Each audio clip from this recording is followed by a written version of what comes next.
வீடெல்லாம் வெள்ளம், ரோடெல்லாம் பள்ளம், இப்படிதான் வச்சிருக்கீங்க. ஒதுக்குனது 4000 கோடி. அதுக்கு போட்டும் பம்பு செட்டு ரெடி. ஆஹா பாருங்கள், வெள்ளத்தில் நீச்சல் குளமாக மாறிய சென்னை. மக்கள் குடிமக்கள் ஆவலாக நீச்சல் குளத்தில் நீச்சல் அடித்து குதூகலமாக என்ஜாய் பண்ணினர். மக்களை காண ஆவலாக ஊருக்குள் வந்த முதலை, பாம்புகள், மக்கள் ஆர்வமாக கண்டு கழித்தனர். மேயரமாவும் ரொம்ப தெளிவா சொல்றாங்க, பம்பு செட்டு ரெடியா இருக்குப்பா, நாங்க வடிகால் பண்ணிலாம் ஒன்றும் கழட்டல, பம்பு செட்டும் படகு தான் 4000 கோடிக்கு வாங்கி வச்சிருக்கோம், எல்லாம் தண்ணி வீட்டுக்குள்ள பூந்ததுக்கு அப்புறம் இறச்சி ஊத்துவோம் அப்படின்னு சொல்றாங்க.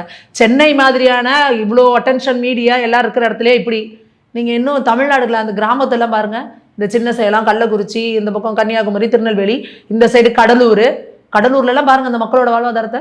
நீங்க இந்த சென்னையில ரோட பாருங்க, எந்த ரோடாவது நீங்க வண்டி ஓட்டுறதுக்கு தகுதியான ரோடுகளா இருக்கா? இந்த அவங்க சொல்லுவாங்கல்ல அந்த மாதிரிதான், வீடெல்லாம் வெள்ளம், ரோடெல்லாம் பள்ளம், இப்படிதான் வச்சிருக்கீங்க. ஒதுக்குனது 4000 கோடி. அதுக்கு போட்டும் பம்பு செட்டு ரெடி. இதுதான் உங்க திராவிட மாடல் ஆட்சியா? நீங்க என்ன சொன்னீங்க? விடியல் தர போறாரு. நீங்க மழை தண்ணிக்கு வடியலே தர முடியல உங்களால. நீங்க என்ன விடியல தந்து கிழிச்சிட போறீங்க எங்களுக்கு? ஒரு தடவை தப்பு பண்ணலாங்க, ஒரு நல்ல மாட்டுக்கு ஒரு சூடும்பாங்க.